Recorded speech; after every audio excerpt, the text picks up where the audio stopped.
Okay, welcome to my sewing room. So I am going to, oh look, I just got this beautiful baby for my birthday from my daughter-in-law and my son. And so I'm going to make a cover. I'm going to actually make a cover to go over it for my daughter-in-law because she has one. For me, I'm going to make a bag that I can put its case into and then put it over my shoulder. It's the same. I'm going to use the same process for both, except hers will be, her prints will be going up and down, where mine will be going the reverse because mine's back. Anyway, here's my panel I'm going to cut out and use as the front and back. There's a couple of repeats on the ends. The two in the center are different. I also want to make a cover to go over the bed when it folds up to protect that. And for my daughter-in-law, I'm going to make a thing to go underneath for it to sit on. So I'll probably use all of these panels. I have some other fabric that I've ironed up that's sewing related fabric that I'll use to coordinate with this. And so welcome to my sewing room. It's a little bit of a mess, and I don't know if you can see this pile over here on this side. You probably may or may not be able to see it, but this is outdoor stuff. Remember, I live full-time in an RV. My husband and I travel full-time. We're both now retired, and we're gypsies. So anyway, this is my sewing space in my toy hauler. And so my space is also shared for outdoor stuff when we are traveling on travel days. We just got back from a trip to Kansas City where we left the rig here where we are in Indiana, and we drove just the truck, and we stayed with my son and daughter-in-law for a few days and then came back. And so we had put everything, all of our outdoor stuff, chairs, grill, etc., inside while we were gone. And then now it's supposed to rain for the next week on and off before we leave. And so we didn't want to haul it all back outside to turn around and haul it back in wet. So we're going to leave it in here. It's over on the side, kind of out of the way, but it's a little cluttered. It is in my space. But this is one of the things about RV life, living full-time like this, being a nomad, a gypsy, that you make accommodations for that kind of stuff. We don't have a whole lot of stuff, although we have probably more stuff than we need. We have more stuff than a lot of people who live this lifestyle, because we do have a 44-foot fifth wheel with this 13-foot garage. So it's a big space comparatively. So anyway, I digress. So I'm getting ready to cut this up, and I was, when I was in Kansas City, I was talking with my daughter-in-law and her mom about cutting larger pieces of fabric. And they're both new to sewing, and so it's one of those things you can kind of describe it, but it's easier to see. And so what I'm going to do here is I'm going to attempt to get straight line cuts on this panel. And the way I'm going to do that is I'm going to hold this fabric up on this selvage edge, and I'm going to see how it lays when my selvage edges are together. I'm going to try to turn so you can see this. If you see, this selvage edge is straight, right? But the panel was printed crooked. Do you see how far off this is down here? And so I'm going to need to be cautious about how I cut this, because it's not necessarily just a straight across thing. So what I'm going to do, because I want to get these two panels, I think, in the same cut that are beside, up and down. So what I'm going to do is I'm going to lay it down here, and you probably can't see it from there, but I'm going to try to arrange my angle here. Is I'm going to take a pin to use as a marker, And so what I'm doing is I'm putting it right in the corner of this print on the top, and then I'm going to put it in the corner of the print below so that I make sure and get them lined up. And I'm going to make it smooth, and I'm going to just stick that needle in there, or pin in there. And so what that does is it lines up the corner there, and I'm going to do the same thing down here.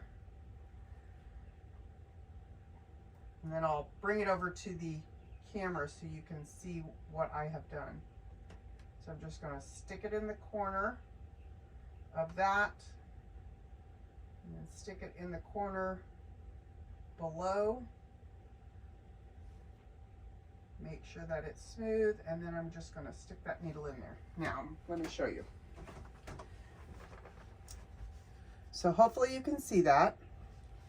And if I look below, my pin came out right at the corner here and there. Okay, does that make sense?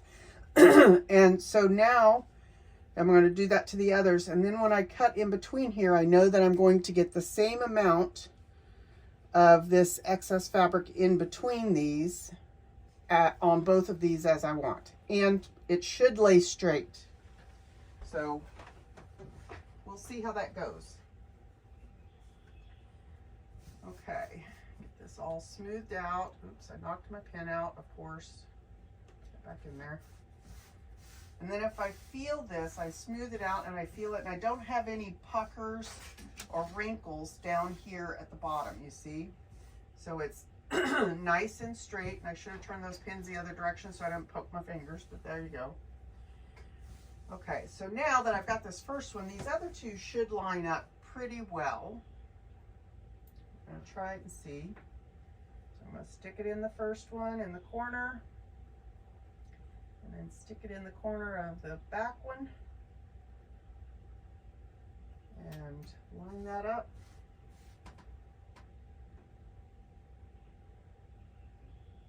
Sometimes you get these panel prints like this, and it's why I kind of don't like to work with panels much, because oftentimes they're not cut or printed straight on the bolt or off the bolt when they cut them off. They cut for the picture or the print, and not necessarily for the straight of the grain on the fabric itself. And so if they're not printed on there straight, you get different results.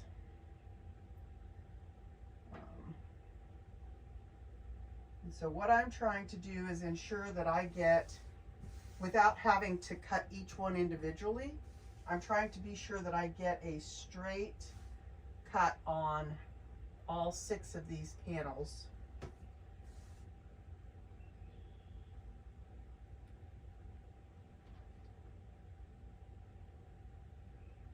And I'm hoping the camera is not too far away for you to see what I'm doing without too much trouble. Now this one looks like it's going to give me a little problem. I guess it's not going to want to be straight.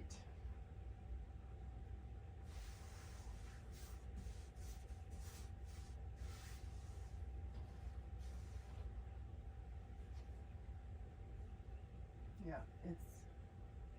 that's really interesting.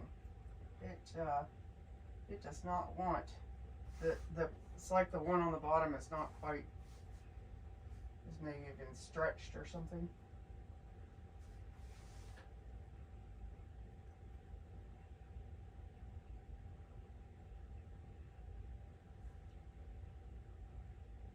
Okay, so there we go. I think I got those straight. Now, to hold this up and show you, all I've done is here, here, here, on the corners of each one. And when I turn them over, I should be on the corner as well on the back. Now, when I go to cut these, I'm going to cut in between, and I should have the same amount of fabric on both sides of these when I cut them. Okay?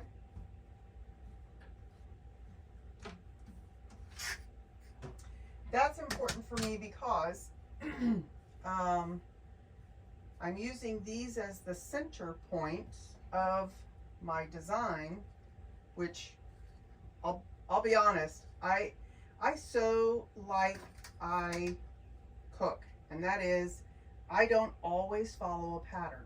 If I know what my end result is, because I have done enough. Now what I'm doing is I'm cutting a 1/2 inch on either side of the design line, and that gives me enough room. And actually, come to think of it, I think I'm gonna, because I have the room, I'm gonna go to 3/4 inch. That'll give me a little, I think, more space. Let me see if I've got enough for that. I gotta find my pencil. I have one in here. No, I don't, but I have this. This is an erasable Frixion, I don't know what they call them, pin. And I only need to make a line just so that I can see and make sure that I have. It erases off. Okay, good, I do. So I have enough to do a 3/4 inch between. That gives me just a little bit extra room when I go to sew these together with the other fabric.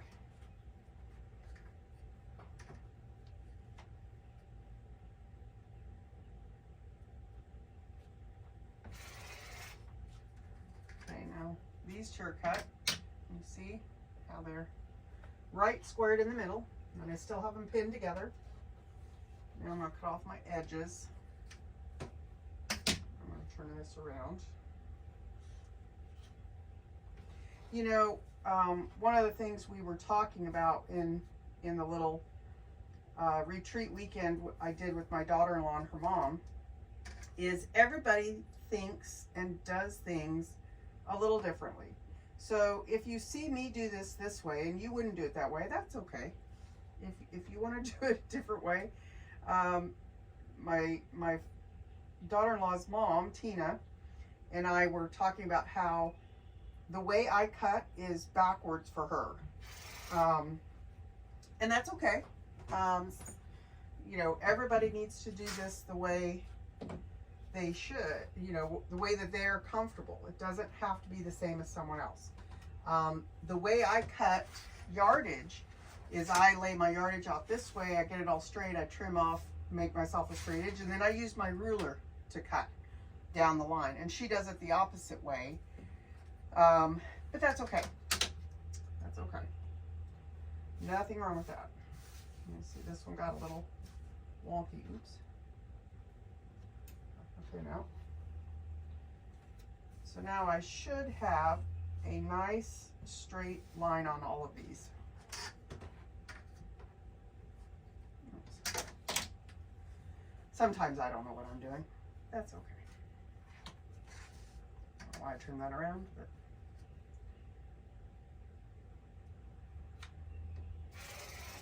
okay, so as you can see at the end, the prints were straight, but the fabric was not. I don't know how much you can see that. That's how far off it was. So that's just the way it was printed on there and then cut off the bolt. And so it's okay. But now though, I have a nice straight, even seam on, or excess on both sides of the prints. Hope that makes sense why I did it that way. And again, everybody's going to do this a little differently. I have in the past just gone around on these kind of panels when I've cut them. This one was different. This one had nice cut lines all the way around. You see the black.